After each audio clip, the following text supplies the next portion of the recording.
Bonjour à tous, bienvenue dans cette nouvelle vidéo.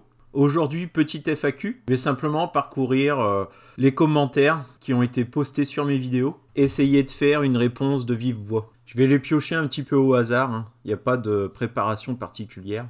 Alors, on va pas commencer justement par une question, mais une remarque de Joël. Finalement, ce n'est pas le moteur qui fait le plus de bruit, la pénétration dans l'air et les bruits de roulement sont importants.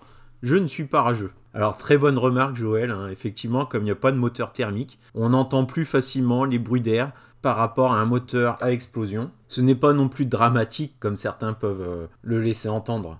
Et les bruits de roulement sont plus ou moins importants en fonction du revêtement. Et au moment où je devrais changer les pneumatiques, je ferai attention à l'indice sonore. L'étiquetage européen apporte 3 informations: la consommation, l'adhérence sur sol mouillé, et enfin le bruit de roulement extérieur. Autant sur mes anciens véhicules, je faisais attention aux 2 premiers indices. Là, le 3e va aussi rentrer en compte. Oh là, déjà 1 minute de passé. Si je passe 1 minute par question, je vais pas en faire beaucoup. Combien de temps avant de toucher le volant, avant que ça bip? Bah écoutez, je vais vous faire la démo jusqu'à l'arrêt complet. Par contre, ces temps, ce n'est pas Tesla qui les fixe, c'est la réglementation. Cependant, les Tesla s'adaptent à la réglementation en quasi temps réel avec les mises à jour. Donc certains véhicules plus anciens qui ne peuvent pas recevoir de mise à jour sont plus permissifs. Mais autopilote ne signifie absolument pas conduire sans les mains. C'est surtout reposant et on se laisse conduire. Mais à tout moment, il faut être prêt à reprendre la main.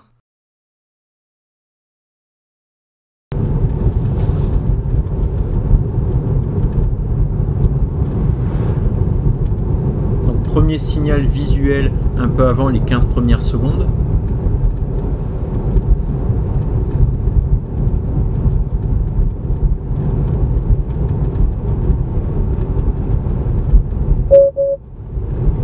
Un avertisseur sonore un petit peu avant les 30 premières secondes.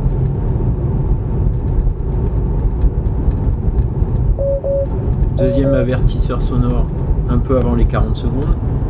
Et presque aussitôt après, du un petit peu plus lourd, plus visuel, plus fort, au bout de 45 secondes, suivi de l'arrêt complet du véhicule et l'enclenchement des feux de détresse.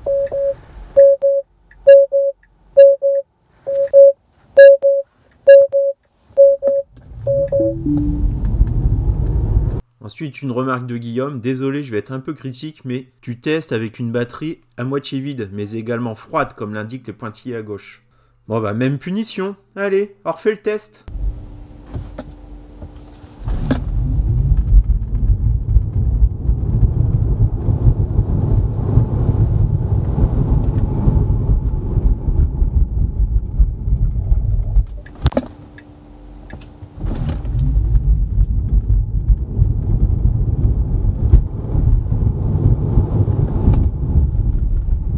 Bon ok, 2 dixièmes de mieux que les précédents tests. Pour une SR+, je trouve que c'est pas mal du tout. Vous avez vu, ça accélère bien, mais ça freine bien aussi. Et encore, je suis pas à fond sur les freins.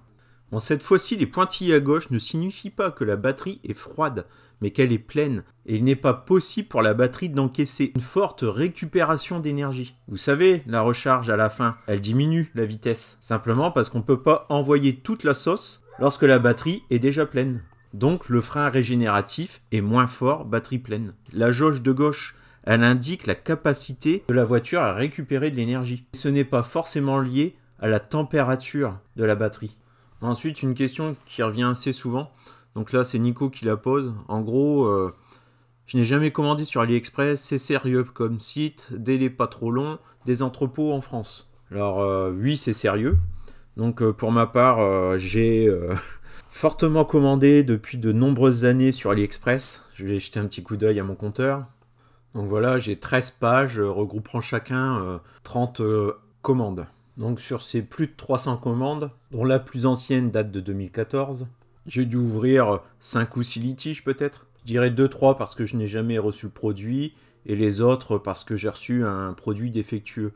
Et dans le cas des produits défectueux, j'ai toujours été remboursé sans avoir à retourner le produit. Simplement envoyer une photo, une vidéo de démonstration qui prouve que c'est défectueux. Sur les délais de livraison, bah, ça va dépendre. Là, dernièrement, j'ai acheté un petit gonfleur, je l'ai reçu en 2-3 jours parce qu'il était stocké en France. Ensuite, effectivement, il peut s'écouler 1 mois avant que vous receviez le produit parce qu'il provient directement des entrepôts en Chine.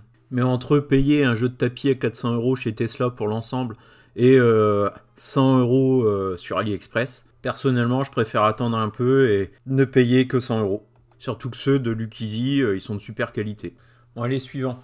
Merci pour ta vidéo. Perso, j'ajouterai super de smartphone, vignette critère 0, compresseur, pompe anti-crevaison, abonnement au réseau de recharge, grille aération sous le siège, grille aération frunk, pare-soleil, cache-prise T2. Alors la vidéo qui parlait du classement des accessoires, je pouvais pas tout mettre parce que sinon des accessoires il y en a des centaines. Donc pour ça j'ai pris le top des commandes AliExpress. Personnellement j'habite loin des grandes villes, donc la vignette critère 0 je vais pas la mettre. Tout simplement aussi parce que c'est un moyen très simple pour un agent de pré-remplir un PV. Sur le QR code de cette vignette, il y a le modèle de ton véhicule, ta plaque d'immatriculation et toutes les informations nécessaires au pré-remplissage de PV. Donc si j'ai mis de l'argent dans le ParkMate pour jusqu'à 10 h et que j'arrive à 10h03, c'est peut-être l'absence de vignette critère qui va me sauver la vie, car l'agent va mettre un petit peu plus de temps pour remplir mon PV que celui du voisin. Enfin, ceci est mon avis personnel, et n'engage que moi. Et justement, par contre, le compresseur, tu m'as fait réagir. Et c'est pour ça que j'ai commandé le petit compresseur Xiaomi. D'ailleurs, ce petit compresseur est vraiment pas mal. Hein.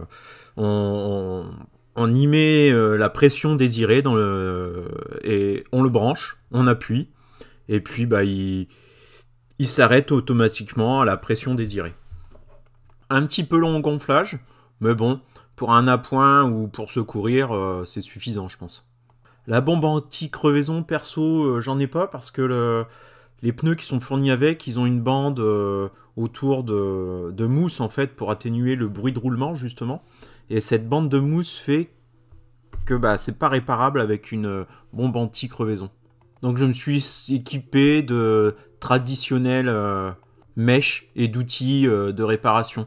Donc si vous achetez un kit, faites attention, ce qu'il vous faut absolument c'est une pince. Parce que vous aurez besoin d'enlever le vis ou le clou qui est enfoncé dans le pneu. Ensuite, bien entendu, bah, les mèches et les outils pour enfoncer les mèches. Je vous mets en lien une vidéo qui vous explique comment réparer un pneu. Je pense qu'il faut quand même savoir le faire, limite s'entraîner sur un vieux pneu. On ne sait jamais. Une crevaison un dimanche, sans roue de secours dans le coffre, bien entendu. Ça peut être fâcheux et vite chiant, même si on est assuré que vous allez avoir une dépanneuse, etc. C'est pas certain que vous allez trouver un garage pour vous changer le pneu directement, vous le réparer. Bien entendu, si la crevaison est sur le flanc, c'est foutu. Donc ouais, j'en ai profité pour faire la pression de mes pneus. Bah, pour cette petite usage-là, ce petit compresseur, il est nickel. Nickel, nickel. J'ai un autre compresseur, mais là, c'est l'artillerie lourde qu'il faut déplacer, brancher. Surtout si c'est pour regonfler un ballon d'un enfant. Bon, celui-là, il fera l'affaire. Donc alors ensuite, Miguelo. Merci pour ta vidéo. J'ai vu que personne ne fait de vidéo sur le prix des assurances auto. Et pour taxi VTC pour cette modèle 3. Ça peut être une bonne idée, non? Alors, Miguelo. Je ne ferai pas ce type de vidéo parce que c'est trop aléatoire et complexe en fait. Personnellement, j'ai pas eu d'autre choix que de changer d'assureur parce que l'assureur que j'avais pour mes autres véhicules ne voulait pas assurer la marque Tesla. Donc comme ça, c'était clair, net et réglé. Mais dans tous les cas, à chaque fois que je change de véhicule, je refais toujours une mise en concurrence.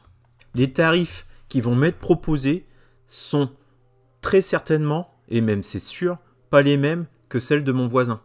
Donc alors ce qui influe sur le tarif d'une assurance, ça va être votre ancienneté de permis, votre bonus, idéalement bonus 50. Ensuite, votre localisation, là où vous travaillez.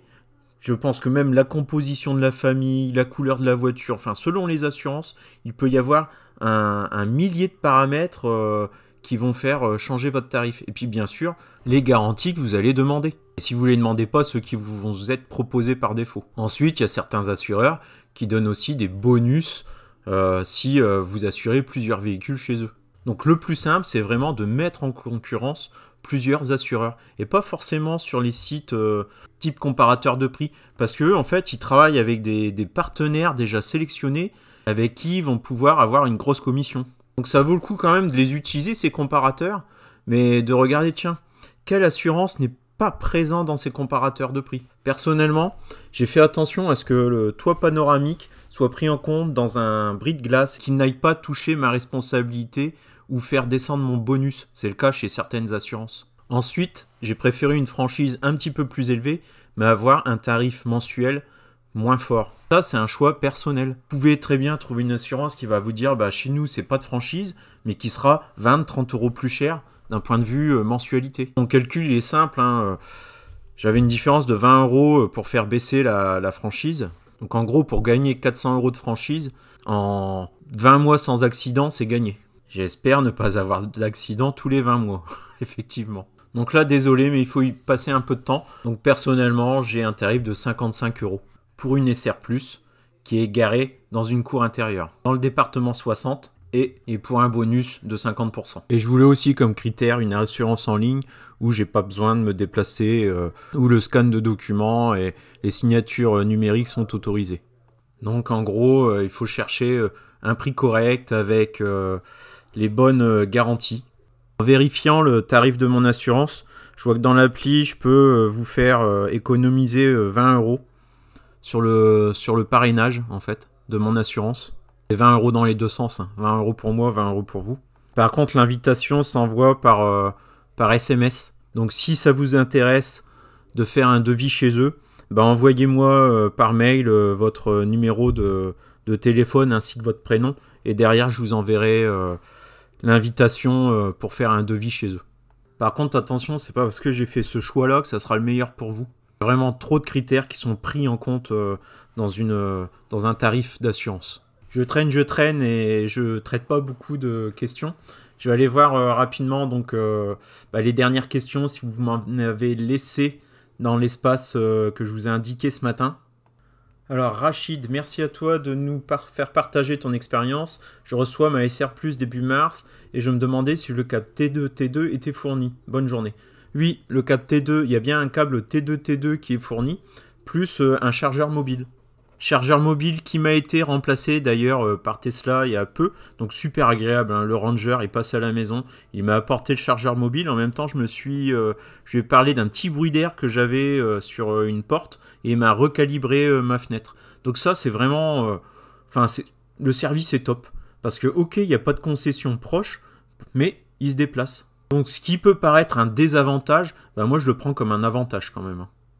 On a discuté un petit peu ensemble et d'ailleurs on a parlé de la dernière baisse de prix de la SR+. Je lui ai dit que par rapport au volume de commandes, il allait avoir du taf. Et effectivement, ils sont un peu en débordement là. Ils sont en train de recruter 25 nouveaux Rangers. Donc entre les ouvertures de centres Tesla, comme dernièrement à Lille, ça va être aussi des nouveaux Rangers sur les routes. Ensuite, India. Hello parrain. Bonjour. Je crois que tu as pris une LEA. Exact. En combien de temps as-tu eu la réponse? Alors là, moi, j'ai commandé exactement dans un même moment que vous actuellement. C'est-à-dire, il fallait vite commander pour bénéficier d'un bonus. C'était la fin d'un bonus, donc on n'était pas en début de bonus, mais en fin de bonus. Et ils étaient absolument débordés. Voilà. Donc j'ai pas eu ma réponse tout de suite. J'ai été obligé de prendre mon téléphone et de les appeler. Et ensuite, au niveau de la livraison, j'ai eu de la chance parce qu'on n'était pas en période Covid. Donc, ils ont fait des livraisons de masse, c'est-à-dire, on était 20-25 à recevoir notre véhicule en même temps. Là, je pense pas que ça sera le cas. Malheureusement, ils vont devoir espacer les livraisons et puis en fonction de leur disponibilité, le nombre de personnel qu'ils ont, ils vont pas pouvoir faire plusieurs livraisons de masse à la suite. Donc, je pense que malheureusement, même si la voiture, elle est dispo en France sur le parking de Tesla, il va falloir attendre pour être livré. Ensuite, je lis souvent que les batteries doivent être chaudes pour être plus efficaces. Sais-tu en combien de temps faut-il pour qu'elles soient à bonne température? Ça, en fait, ça va dépendre de la température extérieure aussi. Idéalement, oui, c'est de pré-climatiser le véhicule. Mais, honnêtement, il n'y a pas besoin que la batterie soit chaude pour avoir des bonnes performances. Ça va jouer à quoi? Un dixième de seconde du 0 à 100. Honnêtement, la différence entre une batterie chaude et froide, derrière l'accélérateur sur une SR+, ça va pas être significatif et ça va pas se ressentir. quelle est ton autonomie par rapport aux températures actuelles? Bah, en ce moment, je consomme beaucoup, mais vraiment beaucoup. Et c'est à cause de mon mode de fonctionnement, en fait. Parce que, effectivement, je fais pas le préchauffage régulièrement, enfin systématiquement. Et ensuite, je fais beaucoup de petits trajets. Je ferais un long trajet, ça irait mieux. Mais là, je fais beaucoup de... Finalement, je fais 1 km avec ma voiture pour emmener les enfants à l'école. Donc le fait de juste faire 1 km aller, un arrêt, 1 km retour, bah là, je consomme énormément de batterie parce que l'habitacle se chauffe. À peine chauffé, j'arrête la voiture. Ensuite, je repars avec... c'est du grand n'importe quoi. Et dans ces conditions-là, effectivement, avec mon plein de batterie, je ne fais que 100 km parce que je ne fais pas de gros trajets. Sinon, sur un gros trajet de plus de 40 km, bon là, la consommation est tout à fait normale. Hein, je reste dans ma moyenne de 15 kWh. Tu peux aller sur la chaîne de Tesla Enthusiasm. Il n'y a pas très longtemps, il a fait justement une de ses dernières vidéos. Ça traite du sujet autonomie sur autoroute. Bon, je spoil un petit peu la fin, mais il a dépassé les 200 km et il était à un peu plus de 170 Wh par kilomètre, il me semble. Et il n'a pas eu le temps de décharger toute sa batterie, il lui restait encore un peu de batterie. Enfin bon, allez voir sa vidéo, ça sera plus simple. Et ça lui fera plaisir. Allez, merci m'avoir écouté. Je vous souhaite une bonne fin de semaine et si vous écoutez la vidéo un petit peu plus tard, le week-end est terminé, désolé.